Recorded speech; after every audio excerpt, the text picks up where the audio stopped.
All right, what's up, YouTube? So this is my buddy Daryl's car. He has been having no heat issues in his car, and he said he was looking around on YouTube and on the internet and couldn't find any videos on how to replace the heater core except for pulling the entire dashboard. And you don't have to do that on this car. I'm going to show you you don't have to do that on this car. It's actually relatively easy. But hopefully this helps out a lot more people than just my buddy Daryl. So I'm going to use his car as the demonstration video so that he can get his heater core replaced, and I can show y'all how to do it. But hope this helps a lot of people.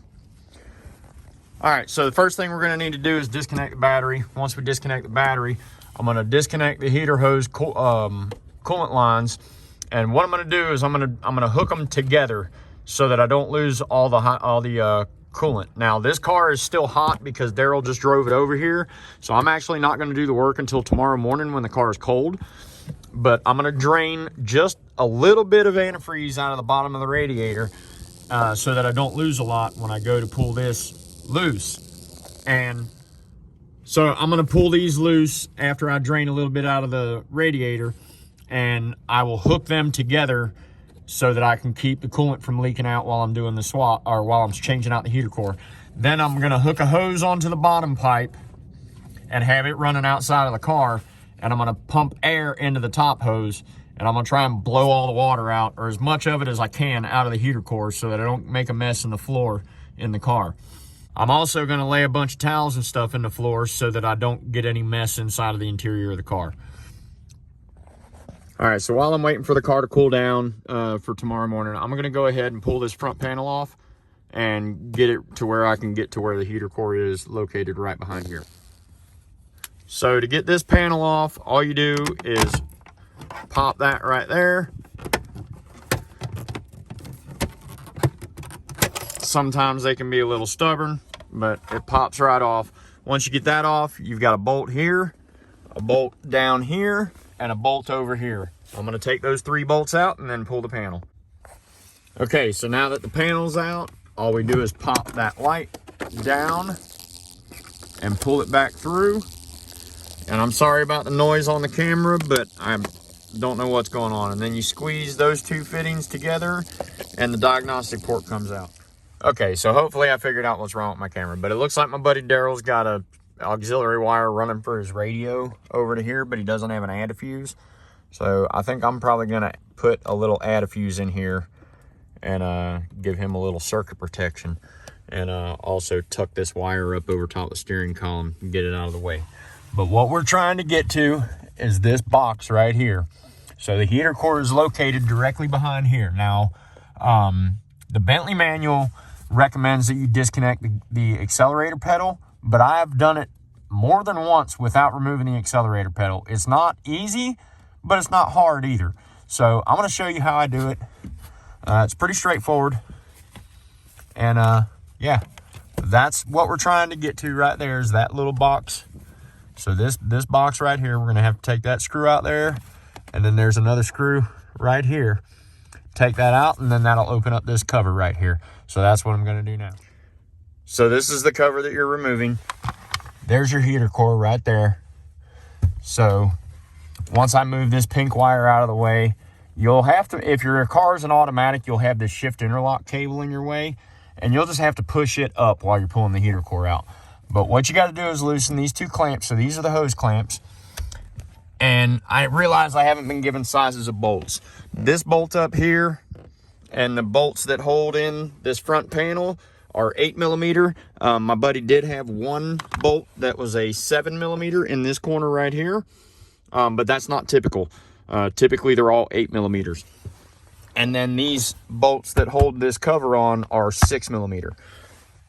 And then these are Allen wrench, and it looks like it's either a 3 or a 4. I'll give you a definite size when I break them loose tomorrow morning. But then once you break those loose and you pop the hoses apart, which is the most difficult part, pop the hoses apart and then that thing slides out. I say that it slides out. It sounds easier than it is, but it basically just slides right out of there, and then you slide the new one in, and then you're ready to rock and roll. So yeah. Okay guys, it's the next morning. I'm starting to work on hooking these two hoses together. What I have is I have a flush tool from a Prestone radiator flush kit. I'm going to use this to join the two hoses together. You can use any kind of three-quarter barb to hook them together. Or if you drain the entire radiator system, you don't have to hook them together. I'm just doing this so I limit the amount of coolant loss. Okay, so the way that I get these hoses off, sometimes they're stuck pretty good. I use these little picks. I've got a whole set of them. So I just use these picks and I stick them in between the hose and the pipe, and you got to make sure you don't poke the hose. That's the only thing that sucks. But once you get it in there, you can wrap it around the hose and break the seal that's been created from the hot and cold cycles, and then the hose will just pull right off. Okay, now you can see I've got the two hoses hooked together. Got both of the hoses off of the inlet pipes. That freaking noise. Okay, you can see how I've got my setup done. I'm gonna pump it straight into a old container that I have. But most important thing is, do not try and pump like 60 PSI air in here, because you'll blow the freaking thing apart. What I'm gonna do is I'm gonna pump about 20 PSI. I may even go down to 15 and try and blow as much of this out of here as I can. So I've made a hose with an air fitting in it to pump into the top. And then I've just got a regular 3/4 hose going into a tank. So, okay, now that I have the coolant knocked out of there, you can see it in there. So I pumped all the coolant out of the, well, as much of the coolant out of the heater core as I can. So now I'm gonna disconnect these hoses, and then I'm gonna go around to the inside of the car and pull the heater core out. Okay, so I removed the floor mat because in case any antifreeze spills, I don't want it to get soaked into the floor mat. And I'm gonna set this up in here to try and catch any antifreeze that falls when I take the heater core out. So I'm just gonna spread this out, get it to take up as much surface area as I can. All right. So now that I've got that laid out, now I'm going to disconnect those two clamps on the heater core. And okay, so now I've got the two clamps off. They were a 3mm Allen wrench. You take the clamps off, and sometimes on this little clip, this piece right here is bent down flat to act as a lock on here. So sometimes you have to bend that up in order to spread the clamps apart to get it off of the hoses. But now you can see that the clamps are removed from upper and lower. So now I'm gonna pop the hoses out and pull the heater core out. Okay, so as you can see, I did lose a little bit of antifreeze, not much, but you've got these little seals on here that have to be replaced. Your new heater core should have come with new O-rings to put onto these hoses. And I mean, you can see I got a very little bit on the carpet. I was trying to avoid that, but I got 90% of the coolant out of the system before I freaking pulled the heater core out, and then I captured maybe 70 to 80% of what was coming out of the heater core after I had drained it from up top. So like I said, once you get those hoses disconnected, the heater core just slides right out. Now I can slide the new heater core in there, replace these seals. I'm actually going to clean these hoses out before I put it back together. I'm going to blow some air in them from this side out just to blow all the shit out of them, and replace those seals, and then I'll put it back together. All right, guys, so the heater core that was originally in this car that I just took out is a plastic housing, and the original one that actually came in the car from the factory was an all aluminum housing. So Daryl actually did himself a favor by buying the one with the metal core or metal end caps. I've actually purchased the ones with these plastic end caps, and they leak right here all the freaking time. They never want to seal correctly, and then they don't heat properly. I've had a lot of heating issues with these plastic end cap heater cores. So it is a good thing that he went with the aluminum core. Now, the one thing that you absolutely have to do is put this foam backing, and it goes all the way around the heater core, and it just sticks onto the outside of the heater core. So I'm going to stick that on, and then we've got two new seals to put on the hoses, and I'll show you that when I get out to the car. Okay, so after you get that foam wrapped around the whole thing, if you have any excess, just cut it off. Keep it even with the end of the end cap.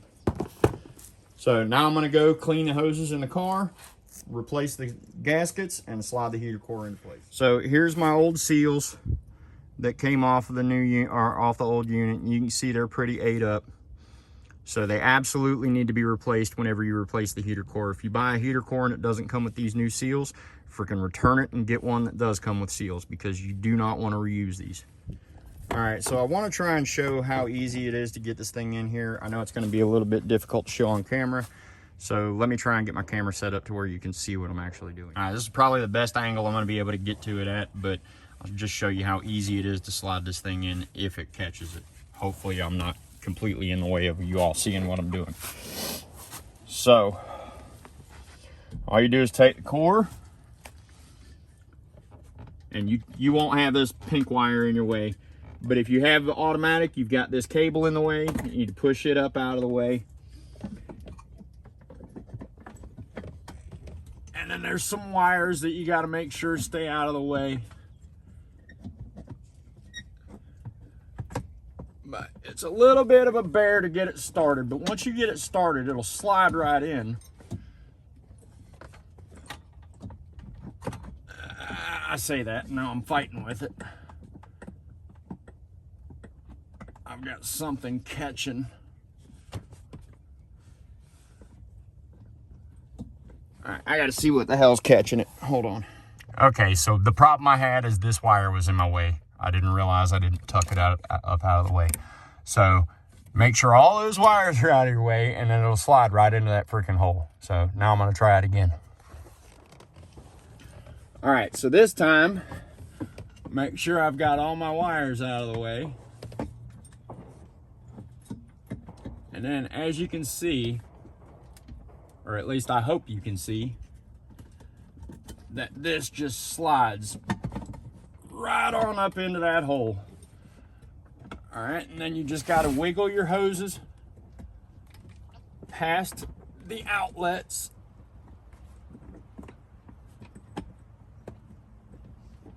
And there you go. Now the heater core is in. Now I just have to seat the two hoses, which is a real pain in the butt. But you seat the two hoses and put the clamps on there and tighten it down. So what I typically do, let me get this off the stand. So what I typically do is I take a pair of pliers and squeeze this together. I'll get one side of the clamp sitting on there because the clamp actually captures it. I'm trying to, so you can see how it's got those grooves in there. They actually lock onto the two lips and hold it together. So I am going to squeeze it together, get one side of the clamp sitting on there, throw a bolt in there, and then tighten it down, and it should pull itself into where it needs to be. Okay guys, so before I put these clamps on, I actually straightened out this tab. So now when you squeeze them together, they will lock so that it doesn't flop around while I'm trying to put it on the heater core. So all I did was just straighten it back out. The clamp is designed to be able to spread apart right there at that piece right there. You can see where it's stamped to allow for it to bend. So I've opened it up. I've got the bottom clamp already on there. I'm getting ready to put the top clamp on. And the way that I had to do the gaskets, just because it's been freaking 2 or 3 years since I've done one of these, the gaskets need to be put into the heater core, and then you push the hoses into the gaskets. So these need to be seated completely inside the heater core holes. Then you need to feed your hoses in there and kind of push them to, because there's a flare on the hard line. When it gets inside this gasket, it spreads it open because of that flare, and that's what creates your seal.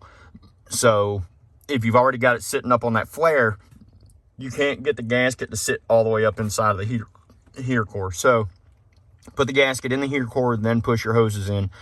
And then as you're pushing your hoses in, getting the clamp on is the hardest freaking part. I just spent probably 15 minutes trying to get that one clamp on there because it's an absolute pain in the ass to get it on. Like I said, taking this thing apart is really easy. Putting it back together is a whole nother story. So now I'm going to do the upper clamp. Once I get the upper clamp in there, I'm not going to put the cover back on here. What I'm going to do is fill the system with coolant, start the car, make sure that the heat is actually working, and make sure that there's no leaks in here before I go buttoning everything up. Okay, so like I said, putting those clamps on is by far the worst part of this entire install.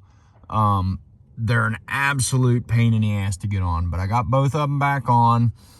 So now I'm gonna fill the coolant system back up. I'm gonna start the car and check for coolant leaks and verify that the heat's working. Okay guys, so I didn't video myself bleeding the system, but all you do is you back this upper hose off. There's a hole. I don't know if I can get it to focus, but you can see that hole right there. So what you do is you put the hose on to where just that hole is sitting just off the end of the fitting, the hardline hose, and then you fill the tank up. As it's filling up, you'll see air bubbles coming out of there, and then eventually you'll get a solid stream of antifreeze coming out of there, and then you push the hose on and put the clamp on. Okay guys, I do want to clarify how I push these hoses in, because if you do it the wrong way, you can bend the flanges on these things. I have done it in the past when I was inexperienced at doing these, but you can definitely damage these things really easy.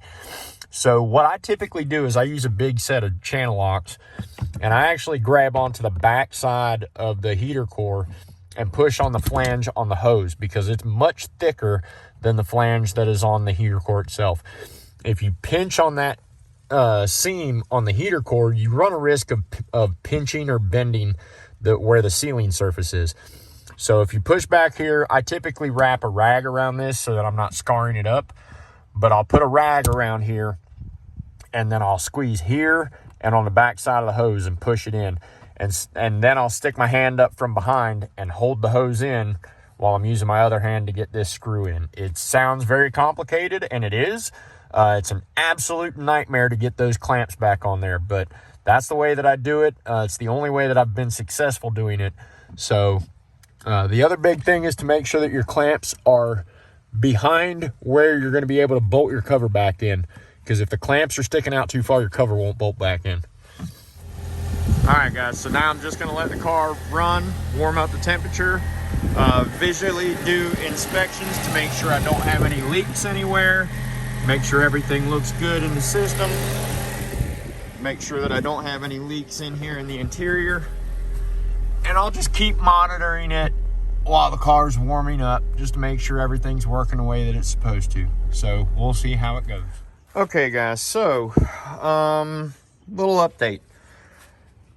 I don't necessarily think he had a bad heater core. The bottom hose is a little warm, the top hose is ice cold, but when I started looking down inside of here, he's got a freaking coolant leak somewhere bad. I mean, it's not showing up on camera as well as I can see it up here, but it looks like he's got a pretty significant coolant leak, and it's like he's not getting any flow at all, because the car's taking forever to warm up too. So I don't know if he's just not driving it enough to notice or what, but it's almost like there's no flow going through the coolant system. So yeah, fun. Okay guys, so I'm running a full auto scan on my buddy's car, and he has all kinds of codes on this thing. So I'm gonna save this data, and then I'm gonna go ahead and clear everything and rerun it and see what comes back up, and then I'll go from there. All right, so as you can see, the car is running right now, and there's no coolant being pumped through the system. So either this has a plastic impeller water pump, and the impeller has actually melted off the back of the water pump, or there's a blockage in the system somewhere. So there's no coolant flow coming out of either one of these hoses, and it should be pouring out of here right now. Okay, so I'm trying to get down in here to let y'all see, but it looks like it's leaking like crazy down inside of here. Hopefully y'all can see all this coolant that I'm seeing. Okay guys, just to show that you're supposed to get flow out of this thing regardless, I'm going to show you my car is completely cold.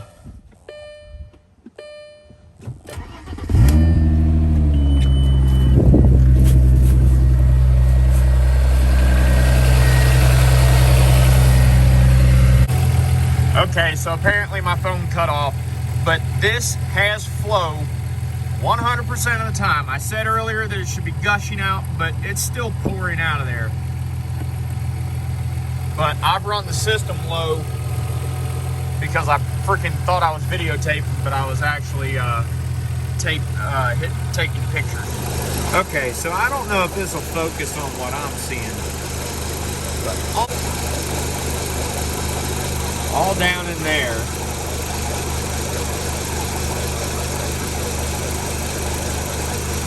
it won't focus. There's coolant everywhere down there.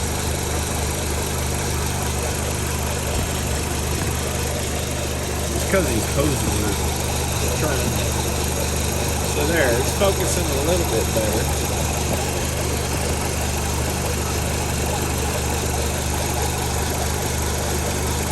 And this thing doesn't sound quite right.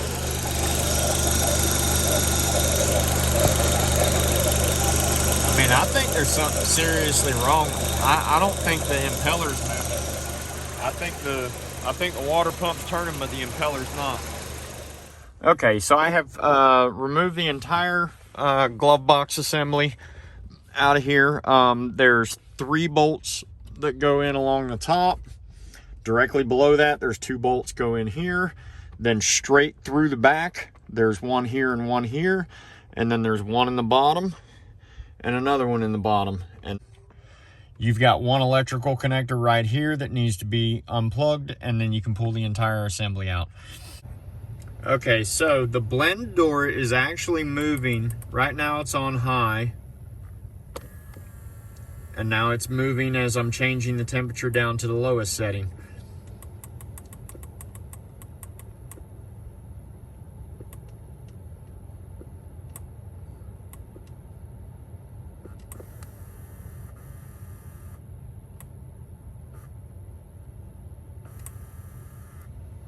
So you can see it stops at different temperature settings. So all of that is functioning correctly. All right, guys, so I'm driving this thing with the heat on, and it will only blow heat if it's in econ mode. So if I take it out of econ mode, it starts blowing AC. So there's something wrong with the heater control unit. This thing it's so freaking hot in here, I'm about to start sweating. I mean, it feels like I'm about to damn pass out from the heat. But if I turn off the econ button, you can hear the fans increase in speed, and then it cools down almost immediately. I mean, it's like it's switching to air conditioning instantaneously.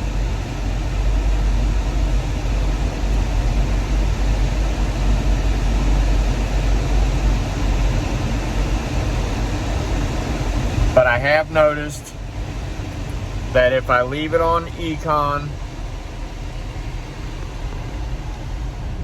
while I'm driving, I got plenty of heat. So now what I'm gonna do is I'm gonna stop, and if this thing does not continue having heat after I stop, even though it's staying in econ mode, that tells me that the water pump's not circulating correctly. It may be slipping. It still may be circulating, but it's not circulating enough when you're at idle, which would be a very good indicator that the impeller is melted or slipping on the back of the water pump. So I'm gonna drive it down to the house. I've still got it in econ mode. It's still putting out heat, but I'm gonna see if while I go slow with the fan blowing on high, if it loses the heat. If it does, then that's a dead giveaway that the water pump's not circulating correctly. Okay, I'm back down at the house, and before I even made it to the parking space, just driving as slow as I was, it's back to blowing ice cold air. So if I start driving it, it'll start building up temperature, and it'll have heat, which tells me that it is not getting enough flow to keep the heat built up inside the heater core. Which I showed by when I had the hoses off and this thing not pumping out any fluid. This thing shouldn't be like gushing out of there, but I mean, it should be a pretty steady stream pushing out of there. And then as it gets hotter, it'll be more and more. But even at a low temperature, at like cold, it should still be pumping fluid through there to help build up pressure to help increase the temperature of the fluid faster. So, and all I've done is I've had the heater on high. Now, if I turn the heater all the way down and I just sit here with the car idling, I have the temperature all the way at high, but I have the fan speed turned all the way to minimum. Within a minute or two, this thing will start getting hot again, which again tells me that this thing is not getting proper circulation through the water system. So I stand by my original diagnosis that the water pump impeller is more than likely messed up. All right, guys, so I haven't had a chance to speak with Daryl about the car yet. I'm going to go ahead and post what I've got. I still firmly believe that there's a problem with the impeller on the back of the water pump. I could be wrong. It could be a blockage in the system somewhere, but all he wanted me to do is replace the heater core. That he had already told me that's what needed to be done. I didn't do any diagnosing until after I replaced the heater core and found out that there wasn't any heat being generated. Now, I do have heat being generated as long as the fan speed is on low, the temperature is on high, and you're actually driving the vehicle. The temperature gauge on the car is not changing past where it should be normally. I mean, it's at normal operating temperature when you're driving it, and it seems to be driving okay, but it's almost like when you put it out of econ mode, the AC is on all the time, and the AC is overpowering the heater core. And when I first started the car up, after I replaced the heater core, I had the fan on high before I had even let the car warm up. And it was almost like the heater core was an AC condenser or evaporator, because it was freaking frozen cold. And one side was hot, and the heater core itself was cold, and the pipe coming out of it was cold. It eventually warmed up, but I mean, it got freezing cold when I first turned the car on and had the heat blowing. So that also tells me that it's not, I don't think it's getting the proper flow, and the AC is probably staying engaged all the time. So I didn't see any codes in the VCDS that indicated any kind of error with the AC system. I'm going to rescan it and see if there is, but it didn't show any problems with the AC system when I first ran the scanner. Now, it did have a catalyst efficiency alarm, and if the engine is not being cooled properly, that can cause catalyst efficiency, because the computer can try and calculate your air-fuel ratio based off of incorrect coolant temperature, and it can cause you to run lean or rich, however the vehicle is responding. So this could result in other issues happening with the car. I don't want to say that that's what's causing the catalyst efficiency. It's very probable that the catalytic converter has just used its life out, because the car has 194,000 miles on it. But it is also likely that it could be faulty because of an improper ECT temperature being sent to the ECM. So I'm going to wait and see what Daryl has to say about what he wants to do with the vehicle.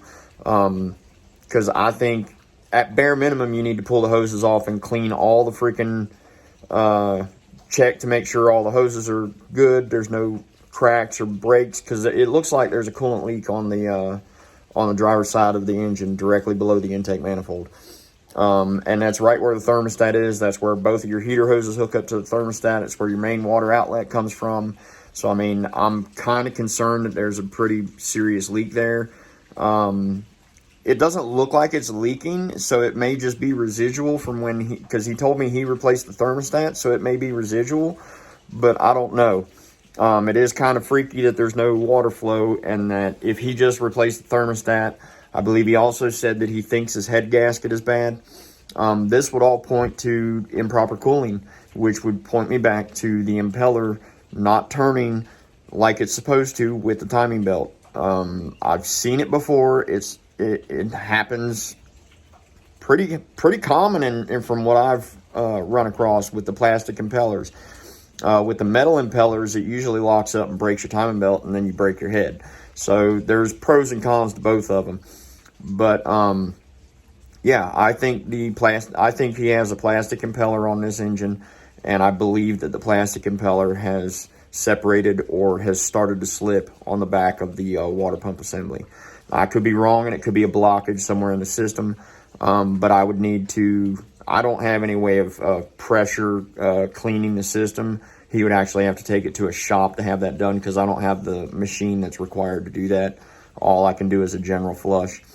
But in all honesty, it would probably wouldn't hurt to do a pressure flush on it. But I think I still stand by my original diagnosis. I believe the impeller on the water pump is damaged. So we'll just have to wait and see what happens. But like always, if y'all enjoyed what I showed in this video, if it helped you in any way, please like, comment, share, subscribe. Let your friends see what I'm doing. Hopefully this helps somebody with doing a heater core or diagnosing the flaps that control your AC and heat and blend doors and all that. I didn't get into really good detail, but I did at least show where they all are and what they all do. The only one that I didn't show is the blend door on the driver's side, but it is located directly above the heater core. So when you take that little black plastic cover off the heater core, it's directly above that. You can see the red arm that actuates, so you can make sure that it's actually moving. All of the blend doors and everything were working correctly. The only thing that I noticed that wasn't working correctly was the recirculation door. But I may not have been looking at the correct door for the recirculation. So, I don't know.